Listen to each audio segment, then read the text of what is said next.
ತುಮಕೂರು ವಾಯ್ಸ್ಗೆ ಸ್ವಾಗತ ಸ್ನೇಹಿತರೆ. ಸಬ್ಸ್ಕ್ರೈಬ್ ಆಗಿಲ್ಲ ಅಂದ್ರೆ ಈಗಲೇ ಈ ಕೆಳಗೆ ಕಾಣುವ ಸಬ್ಸ್ಕ್ರೈಬ್ ಬಟನ್ಗೆ ಈಗಲೇ ಕ್ಲಿಕ್ ಮಾಡಿ. ನಾವು ಮಾಡುವ ವಿಡಿಯೋಗಳ ನೋಟಿಫಿಕೇಶನ್ಗಾಗಿ ಬೆಲ್ ಐಕಾನ್ ಅನ್ನ ಪ್ರೆಸ್ ಮಾಡೋದನ್ನ ಮರಿಬೇಡಿ.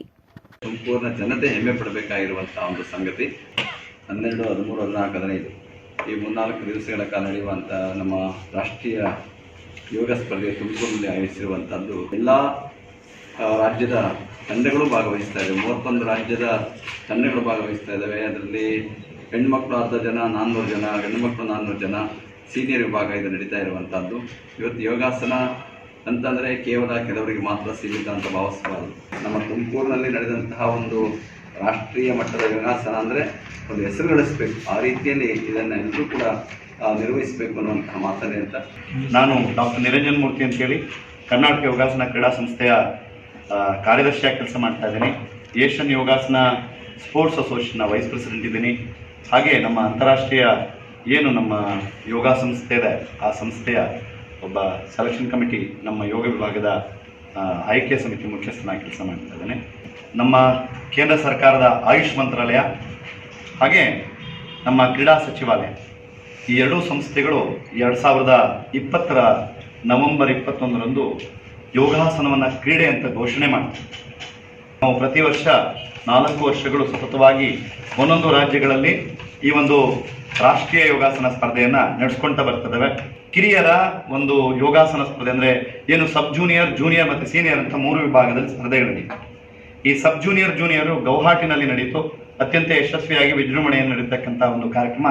ತದನಂತರ ಹಿರಿಯರ ಒಂದು ಏನು ಸ್ಪರ್ಧೆ ಇರುತ್ತೆ ಅದನ್ನು ನಾವು ಈ ಕರ್ನಾಟಕದಲ್ಲಿ ಅದನ್ನು ಒಪ್ಪಿಕೊಂಡು ಇಲ್ಲಿ ಮಾಡ್ತಾರೆ. ಇದನ್ನು ಒಪ್ಕೊಳ್ಳಿಕ್ಕೆ ಕಾರಣ ಕಳೆದ ವರ್ಷ ನಡೆದಂತಹ ಈ ಒಂದು ಹಿರಿಯರ ಯೋಗಾಸನ ಸ್ಪರ್ಧೆಯಲ್ಲಿ ಕರ್ನಾಟಕ ರಾಜ್ಯ 3ನೇ ಸ್ಥಾನವನ್ನು ಪಡೆದಿತ್ತು. ನಮ್ಮ ಮಕ್ಕಳನ್ನು ಗುರುತುಂಬಿಸ್ಲಿಕ್ಕೆ ಮತ್ತೆ ಆ ಒಂದು ಸ್ಪರ್ಧೆಯಲ್ಲಿ ಉತ್ತೇಜನವನ್ನು ನಾವು ಮಾಡಿದಾಗ ಇನ್ನು ಮಕ್ಕಳಿಗೆ ಹೆಚ್ಚಿನ ಒಂದು ಪ್ರೋತ್ಸಾಹ ಸಿಗುತ್ತೆ ಅನ್ನೋ ದೃಷ್ಟಿಯಿಂದ ಈ ಹಿರಿಯರ ಯೋಗಾಸನ ಸ್ಪರ್ಧೆಯನ್ನು ನಮ್ಮ ರಾಜ್ಯದಲ್ಲಿ ಮಾಡಬೇಕು ಅಂತಕ್ಕಂಥ ಬಹಳಷ್ಟು ಆಸೆ. ನಾನು ಇಲ್ಲಿ ಸ್ವಲ್ಪ ಸ್ವಾರ್ಥವನ್ನು ಬಯಸಿ ನಾನು ಇದೇ ಜಿಲ್ಲೆಯವನು, ಮೂಡಿಗೆರೆನವನು. ಹಾಗಾಗಿ ಇದರಲ್ಲಿ ವಿಶೇಷವಾಗಿ ಇನ್ನೊಂದೇನು ಅಂದರೆ ಇಲ್ಲಿಯವರೆಗೆ ನಡೆದಿರ್ತಕ್ಕಂಥ ಸ್ಪರ್ಧೆಗಳು, ರಾಷ್ಟ್ರೀಯ ಸ್ಪರ್ಧೆ ಏನಿದೆ, ಒಂದು 28, 29 ರಾಜ್ಯಗಳು ಭಾಗವಹಿಸ್ತಾ ಇದ್ದರು. ಆದರೆ ಈ ನಮ್ಮ ಕರ್ನಾಟಕ ರಾಜ್ಯದ ನಾನು ಒಬ್ಬ ಉಪಾಧ್ಯಕ್ಷನಾಗೋದಕ್ಕೋಸ್ಕರ ಎಲ್ಲರನ್ನು ಆತ್ಮೀಯವಾಗಿ ಆಹ್ವಾನ ಮಾಡಿ ಪ್ರತಿಯೊಂದು ರಾಜ್ಯದ ಮುಖ್ಯಸ್ಥರುಗಳನ್ನು 31 ರಾಜ್ಯಗಳು ಈ ಒಂದು ವಿಶೇಷವಾಗಿ ನಮ್ಮ ಈ ಸ್ಪರ್ಧೆಯಲ್ಲಿ ಭಾಗವಹಿಸ್ತಾ ಇದೆ. ಒಂದು national police sports control board ಇಂದ ಇದು 2ನೇ ವರ್ಷ ಭಾಗವಹಿಸ್ತಾ ಇದ್ದಾರೆ. ಅವರದೇ ಒಂದು ವಿಶೇಷ ತಂಡ ಇರುತ್ತೆ. ಮುಂದಿನ ದಿನಗಳಲ್ಲಿ LIC ಇರ್ಬೋದು ಅಥವಾ ನಮ್ಮ ಏನು ರೈಲ್ವೆ ಡಿಪಾರ್ಟ್ಮೆಂಟ್ ಇರ್ಬೋದು, ಈ ತರದ ಬೇರೆ ಬೇರೆ ತಂಡಗಳು ಭಾಗವಹಿಸ್ತಾ ಇದ್ದು 5ನೇ ವರ್ಷ ಆಗಿರೋದಕ್ಕೋಸ್ಕರ ಇನ್ನು ಇದಕ್ಕೆ ಅಷ್ಟೊಂದು ಕೆಲವೊಂದು ರಾಜ್ಯಗಳ ಇಲಾಖೆಗಳ ಒಂದು ಪ್ರಾಮುಖ್ಯತೆ ಈಗ ಕೊಡ್ತಾ ಇದ್ದಾರೆ. ಹಾಗಾಗಿ ಈ ಒಂದು ಸ್ಪರ್ಧೆಗೆ ವಿಶೇಷವಾಗಿ 32 ನಮ್ಮ ತಂಡಗಳು ಭಾಗವಹಿಸ್ತಾ ಇರ್ತಕ್ಕಂಥದ್ದು ವಿಶೇಷತೆ. ಅವರೆಲ್ಲರಿಗೂ ಸಹ ಊಟ, ವಸತಿ, ಸಾಂಸ್ಕೃತಿಕ ಕಾರ್ಯಕ್ರಮ ಮತ್ತೆ ನಮ್ಮ ಕರ್ನಾಟಕ ರಾಜ್ಯ ಏನು ಕನ್ನಡ ಮತ್ತು ಸಂಸ್ಕೃತಿ ಇಲಾಖೆಯಿಂದ ಕಲಾ ತಂಡಗಳ ಒಂದು ಪ್ರದರ್ಶನ, ಹಾಗೆ ಸಾಂಸ್ಕೃತಿಕ ಕಾರ್ಯಕ್ರಮಗಳು, ಹಾಗೆ ಹಲವಾರು ಮಠಾಧಿಪತಿಗಳು ಈ ಕಾರ್ಯಕ್ರಮದಲ್ಲಿ ಭಾಗವಹಿಸಿ ಅವರ ಆಶೀರ್ವಾದದ ಜೊತೆ ಈ ಒಂದು ಕ್ಷೇತ್ರಕ್ಕೆ ಬೇಕಾಗಿರ್ತಕ್ಕಂಥ ಎಲ್ಲ ಪ್ರೋತ್ಸಾಹವನ್ನು ನೀಡಲಿಕ್ಕೆ ಅವರ ಕಡೆಯಿಂದ ಸಹ ಮನವಿಯನ್ನು. ಯಾಕೆಂದ್ರೆ ಬೇರೆ ಬೇರೆ ಕ್ರೀಡೆಗಳಲ್ಲಿ ಈಗ ವಿಶೇಷವಾಗಿ ಈ ಯೋಗಾಸನವನ್ನ ಕ್ರೀಡೆ ಅಂತ ಮಾನ್ಯತೆ ನೀಡಿ ಮಾಡಿದ್ದಾರೆ. ಸುಮಾರು 400 ಜನ ಮಹಿಳೆಯರು, 400 ಜನ ಪುರುಷರ ಒಂದು ತಂಡ ಭಾಗವಹಿಸ್ತಾ ಇದೆ. ಹಾಗೆ ಅದರ ಜೊತೆಯಲ್ಲಿ ಒಂದೊಂದು ರಾಜ್ಯದಿಂದ ಒಬ್ಬ ಮೇಲ್ ಕೋಚ್, ಒಬ್ಬ ಫಿಮೇಲ್ ಕೋಚ್, ಅಂದ್ರೆ ಸುಮಾರು 32 ತಂಡಗಳಿಂದ 64 ಕೋಚ್ಗಳು, ಹಾಗೆ ಒಂದೊಂದು ಟೀಮ್ಗೆ ಒಬ್ಬರು ಮ್ಯಾನೇಜರ್, ಸುಮಾರು 32 ಒಂದು ತಂಡದ ಮ್ಯಾನೇಜರ್ಗಳ ಜೊತೆಗೆ ಅವರ ಸಪೋರ್ಟಿಂಗ್ ಸ್ಟಾಫ್ ಅಂತಾನು ಬರ್ತಾರೆ. ಅವರ ಜೊತೆಗೆ ಸುಮಾರು 65 ರಾಷ್ಟ್ರೀಯ ಅಂತಾರಾಷ್ಟ್ರೀಯ ನಿರ್ಣಾಯಕರಿದ್ದಾರೆ. ಅವರ ಜೊತೆಗೆ ನಮ್ಮ ಟೆಕ್ನಿಕಲ್ ಅಫಿಷಿಯಲ್ಸ್, ಇದನ್ನ ಡೈರೆಕ್ಟ್ ರಿಲೇ ಕೊಡ್ತಕ್ಕಂಥ ವ್ಯವಸ್ಥೆ ಇದೆ.